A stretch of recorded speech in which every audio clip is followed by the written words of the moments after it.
नमस्कार, हमारा उत्तराखंड देख रहे हैं आप। मैं हूं आपके साथ संदीप रंजन सरकार। दिल्ली के उप मुख्यमंत्री मनीष सिसोदिया की गिरफ्तारी की आग उत्तराखंड तक पहुंच गई है। उत्तराखंड में भी जगह जगह मनीष सिसोदिया की गिरफ्तारी के विरोध में केंद्र सरकार के खिलाफ प्रदर्शन किया गया और बीजेपी कार्यालयों का भी घेराव किया गया। इस दौरान आम आदमी पार्टी के प्रदेश उपाध्यक्ष डॉक्टर आरपी रतूड़ी ने कहा कि सरकार अपने पद का गलत प्रयोग कर रही है। चार्जशीट में मनीष सिसोदिया का नाम भी नहीं है, फिर भी उन पर कार्रवाई की जा रही है।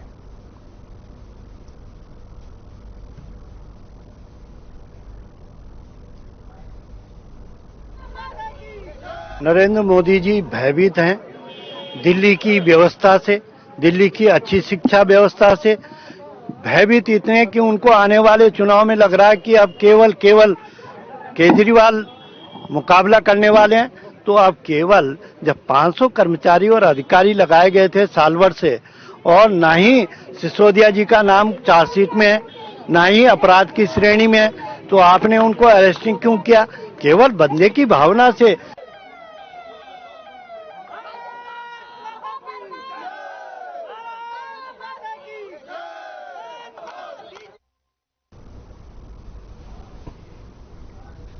देहरादून में बार एसोसिएशन के चुनाव की मतदान हुआ है, जहां 9 पदों पर 39 प्रत्याशी चुनाव मैदान में है। बता दें कि अध्यक्ष, उपाध्यक्ष, सचिव, सह सचिव, लाइब्रेरियन, ऑडिटर सहित कई पदों पर चुनाव मतदान हुआ। इस बार देहरादून बार एसोसिएशन के अध्यक्ष पद पर 3 और उपाध्यक्ष पद पर 6 प्रत्याशी चुनावी मैदान में है।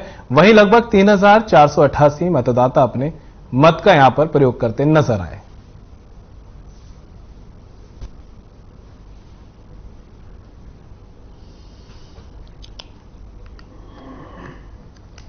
बार एसोसिएशन देहरादून जो है उत्तराखंड की सबसे बड़ी बार एसोसिएशन है, और इस बार इस बार एसोसिएशन के 3488 मतदाता अपने मत का यहाँ पर प्रयोग कर रहे हैं। और सभी मतदाताओं में सुबह से बड़ा जोश उत्साह के साथ अपने एक तरह से पर्व है उसको मना रहे हैं। सुबह 9:30 बजे से मतदान की प्रक्रिया यहाँ पर प्रारंभ हो चुकी है, जो कि शाम 5 बजे तक यहाँ पर चलेगी। इस मतदान में हमारे 11 पोस्ट के लिए मतदान हो रहा है, जिसमें से 2 पोस्ट अनअपोज पहले ही चुने जा चुके हैं। हरिद्वार के कनखल थाना क्षेत्र में चोरों के हौसले बुलंद हैं। बता दें, ये यहां संदेश नगर में निर्माणाधीन मकान के अंदर घुसकर एक युवक बिजली की तार के 23 बंडल चोरी करके अपने साथी के साथ लेकर फरार हो गया। घटना के पास लगे सीसीटीवी कैमरे में तस्वीरें कैद हो गई। मामले की जानकारी मिलते ही पुलिस मौके पर पहुंची और जानकारी देते हुए बताया कि 23 बंडल की कीमत लगभग 1,20,000 रुपए है। तो तस्वीरें आपको दिखा रहे हैं हरिद्वार से, जहां पर क्षेत्र में चोरों के हौसले लगातार बुलंद है और एक बार फिर से चोरी की वारदात देखने को मिली है कनखल थाना क्षेत्र में। यहां संदेश नगर में निर्माणाधीन मकान के अंदर घुसकर एक युवक बिजली के तार के 23 बंडल चोरी करके ले गया और अपने साथी के साथ फरार हो गया। ये पूरी वारदात जो है सीसीटीवी में भी कैद हो गई। देख सकते हैं आप किस तरह से बंडल उठाकर आरोपी अपने साथी के साथ बाइक पर फरार हो गया, और जिसके बाद ये पूरी जानकारी पुलिस को दी गई। अभी तक जो खुलासा हुआ है, सामने आया है, ये पता चला है कि 1,20,000 इनकी कीमत बताई जा रही है। खबर हरिद्वार से है, जहां सिडकुल थाना गोदरेज कंपनी की लापरवाही के चलते 25 तारीख की रात आग लग गई थी, जिसके कारण एक कर्मचारी की मौत हो गई थी। वहीं मृतक की पहचान शानिक के रूप में हुई है। बता दें कि फायर सेफ्टी को लेकर कंपनी पर बहुत से सवाल खड़े हो रहे हैं, लेकिन कंपनी द्वारा मामले को रफा दफा किया जा रहा है।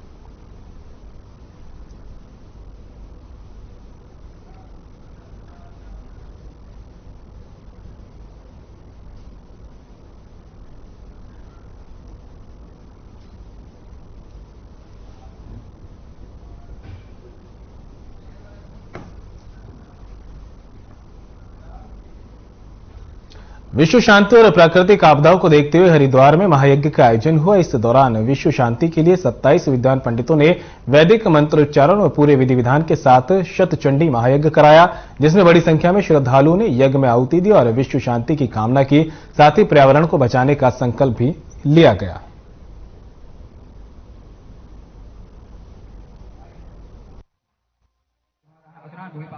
बहुत ही आवश्यक है आज की स्थिति को, परिस्थिति को देखते हुए। एक शख्स चंदी यज्ञ से व्यक्ति अपने जीवन के सभी ग्रहों के बिगड़े को सही कर सकता है, अपने शत्रुओं से मुक्ति पा सकता है, इसमें धन धान्य में आई रुकावट दूर हो सकती है, नौकरी में, कार्य में किसी भी तरह की कोई व्याधि हो तो सच चंदी यज्ञ का प्रभाव ये वर्णित है हमारे पुराने ग्रंथों में, महाग्रंथों में। और इसको 108 पाठ को सच चंडी यज्ञ बोलते हैं और किसी को 1000 पाठ करते हैं तो सहस्त्र चंडी यज्ञ, महायज्ञ। खबर देहरादून से है, जहां सीएम धामी ने अधिकारियों के साथ बैठक की। बैठक में वित्त मंत्री प्रेमचंद अग्रवाल, अपर मुख्य सचिव आनंद वर्धन, मुख्य सचिव आर.के. सुधांशु समेत तमाम विभागाध्यक्ष मौजूद रहे। इस दौरान मुख्यमंत्री धामी ने अधिकारियों को बताया कि अगले वित्तीय वर्ष के लिए अप्रैल में राजस्व लक्ष्य प्राप्ति के संबंध में बैठक की जाएगी, जिसमें सभी विभाग लक्ष्य प्राप्ति के लिए अपनी पूरी योजना बताएंगे। साथ ही मुख्यमंत्री ने कहा कि ऊर्जा, खनन एवं वन विभाग में राजस्व प्राप्ति बढ़ाने के लिए विभागों को विशेष प्रयासों की जरूरत है।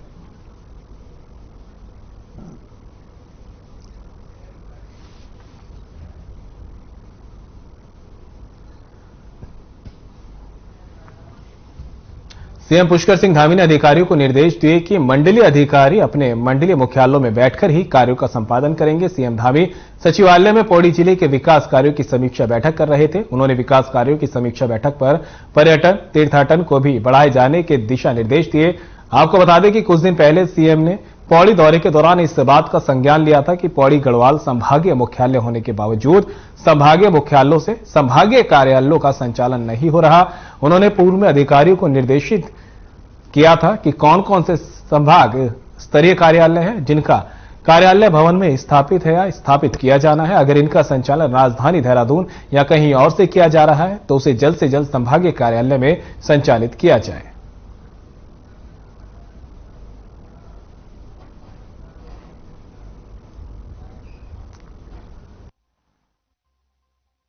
अभी तक की सारी पूरे वर्ष भर की जो राजस्व की प्राप्ति हुई है उस पर पूरी चर्चा हुई है और कुछ विभागों में अभी अपेक्षा अनुसार जो राजस्व की प्राप्ति नहीं हो पाई है उनको उनके लक्ष्य के लिए कहा है और अगले वर्ष के लिए कि जैसे नया वित्तीय वर्ष प्रारंभ होगा तो अप्रैल माह में ही पहले ही सारे विभाग जहां से राजस्व की प्राप्ति होनी है अपना एक रोड मैप बना लेंगे, अपना लक्ष्य बना लेंगे, उसके अनुरूप पूरा मैप बनाकर उस पर पूरे वर्ष भर काम होगा।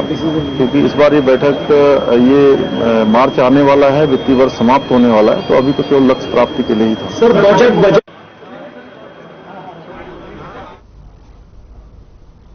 उत्तराखंड राज्य को स्पेशल राज्य का दर्जा दिए जाने को लेकर राज्य में राजनीति तेज हो गई है। कांग्रेस के छत्तीसगढ़ में हुए राष्ट्रीय महाधिवेशन में इस प्रस्ताव को पास किए जाने के बाद अब मुख्यमंत्री पुष्कर सिंह धामी ने भी इस विषय पर कांग्रेस को लेकर जुबानी हमला बोला है। सीएम धामी ने कहा कि अटल बिहारी वाजपेयी ने उत्तराखंड को स्पेशल दर्जा दिया था, लेकिन पूर्ववर्ती कांग्रेस सरकार ने उसे खत्म कर दिया। अब जब कांग्रेस हाशिए पर है तो सत्ता में आने के लिए इस तरह के प्रस्ताव पास करवा रही है। आपको बता दें कि कांग्रेस छत्तीसगढ़ में राष्ट्रीय अधिवेशन हुआ था। उस महाधिवेशन में कांग्रेस ने उत्तराखंड को लेकर एक राजनीतिक प्रस्ताव पास किया था, जिसमें कहा गया था कि अगर कांग्रेस फिर से सत्ता में वापसी करती है तो उत्तराखंड राज्य को पहले की तरह ही विशेष राज्य का दर्जा दिया जाएगा।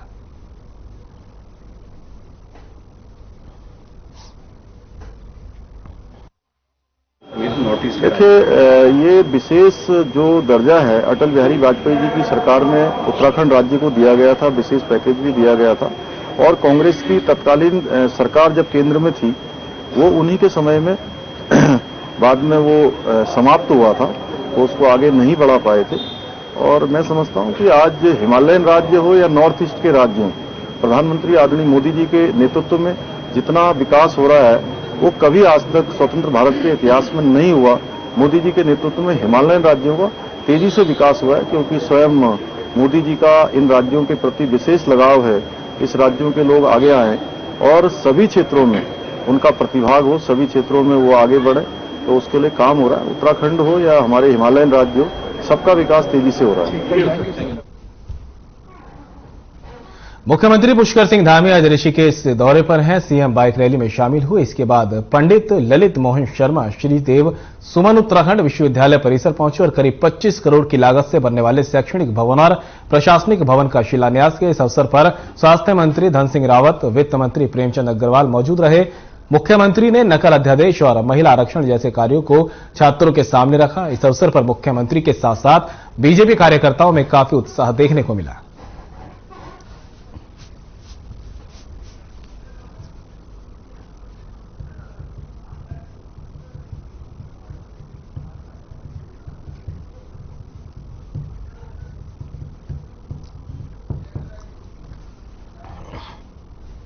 देहरादून के कैंट थाना क्षेत्र में कांस्टेबल मनोज राणा को खनन माफियाओं ने ट्रैक्टर से टक्कर मार दी। मामले पर ADG law and order V Murugesan ने बताया कि पूरे मामले की जांच के लिए एसपी क्राइम को निर्देश दिए गए हैं। एसपी क्राइम पूरे मामले की जांच करेंगे। वहीं मुख्यमंत्री पुष्कर सिंह धामी ने भी मामले पर संज्ञान लिया है। उन्होंने पुलिस को निर्देश दिए हैं, जिसके आधार पर कार्रवाई शुरू की गई है। एडीजी का कहना है कि ट्रैक्टर चालक शमीम की गिरफ्तारी के लिए पुलिस दबिश दे रही है। जल्द ही उसे गिरफ्तार किया जाएगा।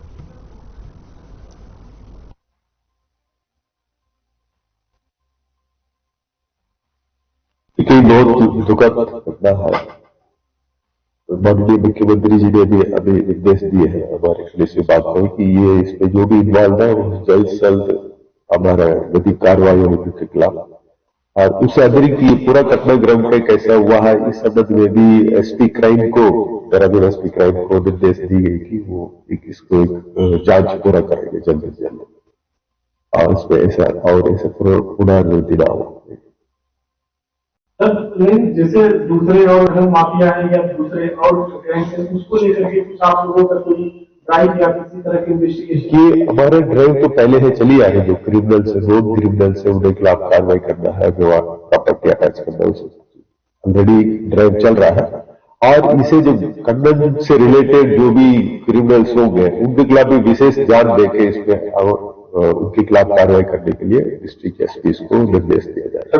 जो कल घटना हुई है और उस घटना की मैंने पूरी जानकारी तलब की है और साथ में सख्त निर्देश भी दिए हैं कि जो भी इसमें लिप्त हैं या जो भी इस पूरे जो घटनाक्रम हुआ है उसमें जिनकी संलिप्तता पाई जाए उनके खिलाफ कठोर कार्रवाई हो दोनों तरफ से। अगर कहीं पर विभाग के भी कोई लोग अगर उसमें इन्वॉल्व है तो उनको भी कठोर कार्रवाई हो। गैरसैंण में आगामी 13 मार्च से होने वाले बजट सत्र के लिए सरकार ने तैयारियां पूरी कर ली है। इसी सबके बीच कैबिनेट मंत्री सुबोध उनियाल ने बताया कि सरकार का पहला ग्रीष्मकालीन सत्र है जिसे सरकार पूरा चलाना चाहती है। सरकार विपक्ष के हर सवाल का जवाब देने के लिए भी तैयार है।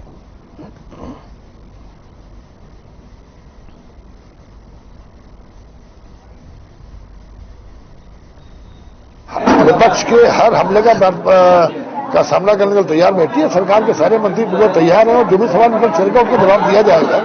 13 तारीख से सत्र होना है क्योंकि ग्रीष्मकालीन की शुरुआत हुई और सरकार के द्वारा गैरसैंण को ग्रीष्मकालीन राजधानी घोषित किया गया। तो ये पहला सत्र ग्रीष्मकाल के दौरान 13 मार्च से प्रारंभ किया जाएगा और इसमें पूरी तरह से सरकार हर सवाल का जवाब देने को तैयार है।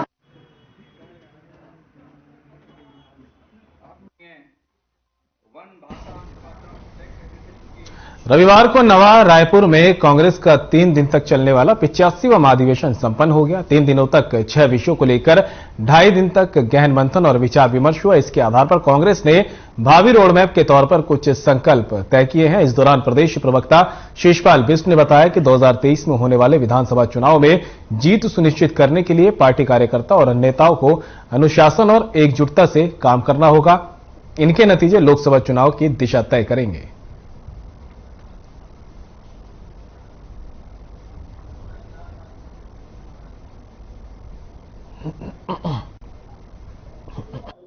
निश्चित तौर पर कांग्रेस पार्टी के आदरणीय राष्ट्रीय नेता राहुल गांधी जी के नेतृत्व में जो भारत जोड़ो यात्रा की अपार सफलता के बाद जो कांग्रेस का 85वां राष्ट्रीय अधिवेशन रायपुर के छत्तीसगढ़ के रायपुर में हुआ, वहां से एक नया संदेश लेकर कांग्रेस के कार्यकर्ता देश के विभिन्न कोनों में जाएंगे और निश्चित तौर पर एक नए उत्साह के साथ, नई ऊर्जा के साथ जो कांग्रेस पार्टी का एकता का जो मंत्र है, सामाजिक सौहार्द, प्यार का, भाईचारे का, मोहब्बत की दुकान खोलने का जो राहुल गांधी जी का संदेश है। सुब्रमण्यम स्वामी ने ये विधानसभा वाले मामले रुड़की के एआरटीओ ऑफिस के बाहर जाली इंश्योरेंस बनाने की सूचना पर एसटीएफ की टीम ने बड़ी कार्रवाई की है, जिसके बाद से पूरे हरिद्वार जनपद में हड़कंप मच गया है। बता दें कि एसटीएफ टीम की छापेमारी के दौरान कई फर्जी इंश्योरेंस बरामद किए गए।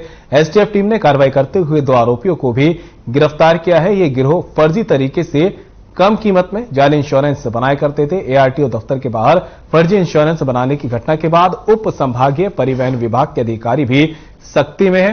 फिलहाल दफ्तर के बाहर हो रही ऐसी गतिविधियों पर परिवहन विभाग सख्ती के साथ नजर बनाए हुए है।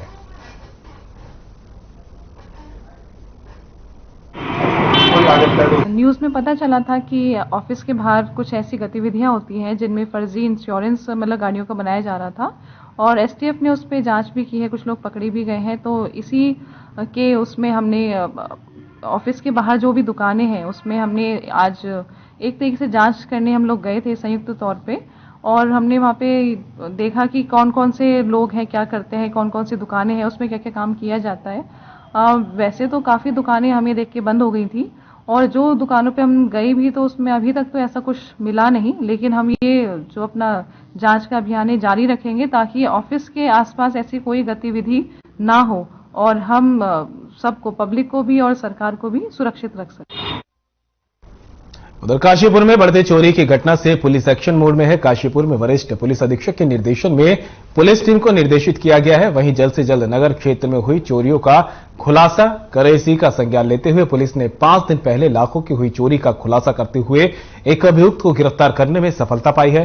पुलिस ने आरोपी पर चालान कर उसे न्यायालय में पेश किया है, जहां से उसे जेल भेज दिया गया है। बता दें कि शिकायतकर्ता ने पुलिस को तहरीर में बताया था कि वह बीते 22 फरवरी को अपने रिश्तेदार में शादी पर परिवार समेत गया था, जिसके बाद अगले दिन पड़ोसी ने उन्हें सूचना दी कि उनके घर चोरी हो गई थी। पीड़ित ने घर आकर देखा तो चोर घर के छत का जाल तोड़कर घर में रखे सोने चांदी के जेवरात, नकली समेत अन्य सामान चोरी कर ले गए थे। चोरी का खुलासा करते हुए प्रभारी निरीक्षक मनोज रतूड़ी ने बताया कि बीती 25 फरवरी को चोरी का मुकदमा दर्ज कर उप निरीक्षक धीरेन्द्र परिहार और दीपक जोशी के नेतृत्व में पुलिस टीम का गठन किया गया था, जिसके बाद करीब 50 से 60 सीसीटीवी के अवलोकन के बाद पुराने चोरों से पूछताछ के बाद अहम सुराग हाथ लगा।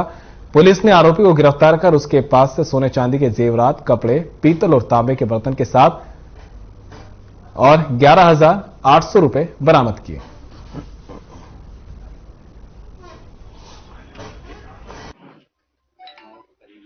ये 25 फरवरी को कोतवाल चौकी क्षेत्र से एक घर से जहां ताला लगा हुआ था, परिवार के लोग बाहर गए हुए थे, वहां से एक घर में घुस के चोरी हुई। इसमें जेवरात गए थे और सामान गया था, कपड़े वगैरह गए थे। तो इस पर मुकदमा लिखा गया। मुकदमा लिखने के जस्ट 2 दिन बाद यानी कल हम लोगों ने इसका खुलासा किया है। हमारे द्वारा हमारी टीम में परिहार, धीरेन्द्र परिहार दरोगा जी और दीपक जोशी बांसवान चौकी में, इन लोगों के माध्यम से टीम बनाई गई और कप्तान साहब ने टीम का स्वयं इसको निर्देशन किया। काफी कैमरे देखे गए तो इसमें एक मुलजिम हमारे संज्ञान में आ गया, जिसके कब्जे से लगभग 90% माल हमारा बरामद हो गया है। उधम सिंह नगर के जसपुर में समाजसेवी समदर्शी संस्था की ओर से कारगिल युद्ध में शहीद हुए ठाकुर सिंह की प्रतिमा स्थापित करने का निर्णय लिया गया है, जिसका उधम सिंह नगर के जिलाधिकारी युगल किशोर पंत, एडीएम जय भारत सिंह और जसपुर उप जिलाधिकारी सीमा विश्वकर्मा और शहीद जवान ठाकुर के परिजनों की प्रतिमा का अनावरण किया गया, जिसमें अपर जिलाधिकारी, उप जिलाधिकारी, पूर्व विधायक शैलेंद्र मोहन सिंघल भी मौजूद रहे। वहीं जिलाधिकारी युगल किशोर पंत ने शहीद ठाकुर सिंह की पत्नी को शॉल भेंट कर सम्मानित किया। इस मौके पर जिलाधिकारी उधम सिंह नगर युगल किशोर पंत ने कहा कि शहीद ठाकुर सिंह की प्रतिमा का अनावरण किया गया है। क्षेत्र के सभी पूर्व सैनिकों ने मिलकर इस कार्य को किया है, जो बहुत सराहनीय है। उन्होंने कहा कि जिले में जितने भी शहीद परिवार हैं और उन पूर्व सैनिक हैं, ये प्रयास किया जाएगा कि उनकी सेवाएं हमेशा याद रखी जाए और लोगों का, युवाओं को हौसला बढ़ाया जाए ताकि वे बढ़ चढ़कर देश की सेवा और सुरक्षा के लिए प्रतिभाग करें।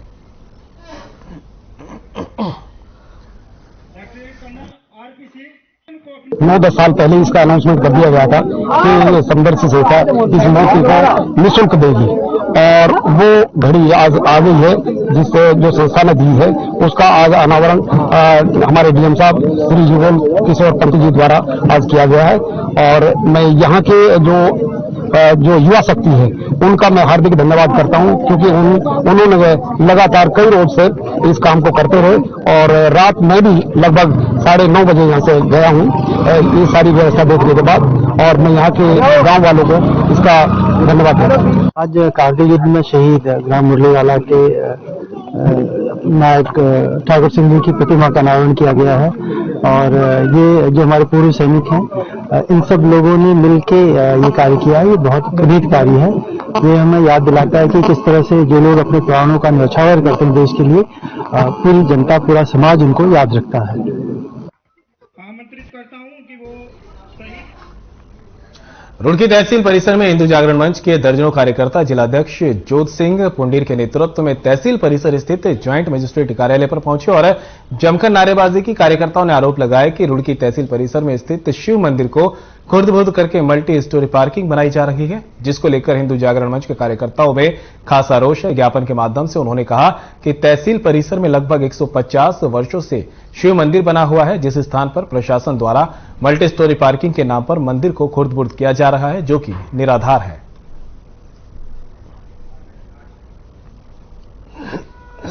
कुछ लोग ऐसा वो फैला रहे थे कि कोई मंदिर हम पार्किंग के लिए तोड़ रहे हैं, ऐसा कुछ नहीं है। तो उसमें जो भी हमारा प्रस्ताव पास किया गया है जो HRD के थ्रू पार्किंग बनेगी, तो वो सबके हित के लिए बन रही है। पूरी यहाँ तहसील में भी काफी भीड़ रहती है, तो एक पार्किंग का निर्माण होगा तो उसमें काफी लोगों को इसमें राहत होगी। और बाकी इसमें हम ये भी कोशिश करेंगे कि जो हमारा प्रांगण में मंदिर है उसका भी हम अच्छे से जीर्णोद्धार करके हम उसका फसाड अच्छा कर दें, ताकि सब लोग उसका विजिट कर पाए उसे। हम हिंदू जागरण मंच हरिद्वार से हैं और आज का जो प्रकरण है, रुड़की तहसील परिसर में बहुत पुराना एक शिव मंदिर है। ऐसा सुना जा रहा है कि उसमें कहीं ना कहीं छेड़छाड़ की जा रही है, मल्टी स्टोरी यहाँ पे पार्किंग के नाम पे बनाया जा रहा है। तो उसके लिए हम यहाँ पे सब लोग इकट्ठा हुए हैं और हम एक ज्ञापन माननीय उप जिलाधिकारी रुड़की को देना चाहते हैं कि जिससे रुड़की की परिसर जो तहसील परिसर है उसमें शिव मंदिर बना हुआ है, उसके साथ किसी तरह की छेड़। जनपद पौड़ी की SSP श्वेता चौबे आज लक्ष्मण झूला थाने आई, जहां उन्होंने थाने का वार्षिक निरीक्षण किया। यहां उन्होंने पुलिस बैरक, भोजनालय, CCTNS रूम, हथियार कक्ष, CCTV रूम को भी देखा। इस दौरान SSP ने साफ सफाई के और ज्यादा बेहतर इंतजाम करने के निर्देश दिए। इसके साथ ही अभिलेखों की जांच में सब कुछ ठीक ठाक पाए जाने पर SSP ने थाना पुलिस की तारीफ की। वहीं हथियारों की हैंडलिंग भी कराई गई।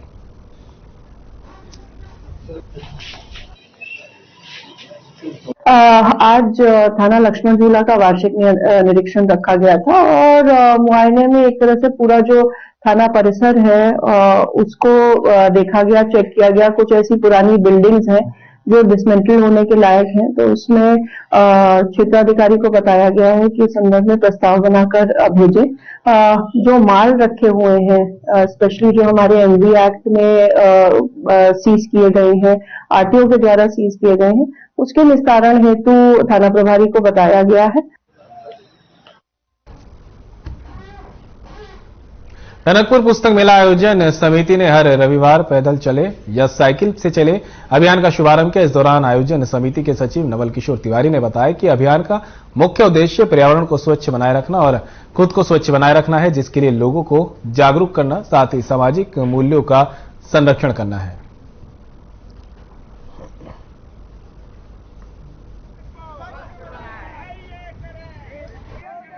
मुहिम के साथ हमारे पुस्तक मेला आयोजन समिति की एक नई मुहिम है कि हम कम से कम 2 से 3 घंटे अपने मोबाइल को विराम दें और प्रत्येक रविवार को हम 3 से 6 बजे तक कम से कम मोबाइल का प्रयोग न करें, केवल कॉल रिसीव करें, अन्य काम उसमें न करें। ये हमारा आज टनकपुर पुस्तक मेला आयोजन समिति की तरफ से प्रत्येक रविवार साइकिल चलाएं और पैदल चलने का मुहिम कार्यक्रम है। इसके माध्यम से सबसे यही कहना है कि रविवार के दिन हम मोटर वाहन को छोड़ दें और पैदल चलें, ताकि हम शारीरिक रूप से स्वस्थ रहें, फाइनेंशियली स्ट्रांग रहें और इसके साथ में अपने प्रकृति का संरक्षण कर सकें। इनके साथ हमें अपने टनकपुर या पूरे भारत को स्वस्थ बनाने के लिए 7 से 10 बजे तक अपने फोन को पूर्ण विराम दें, ताकि हमारे बच्चों पर जो भी असर हो रहा है वो कम हो, इसलिए क्या कहते हैं स्वस्थ बनाए।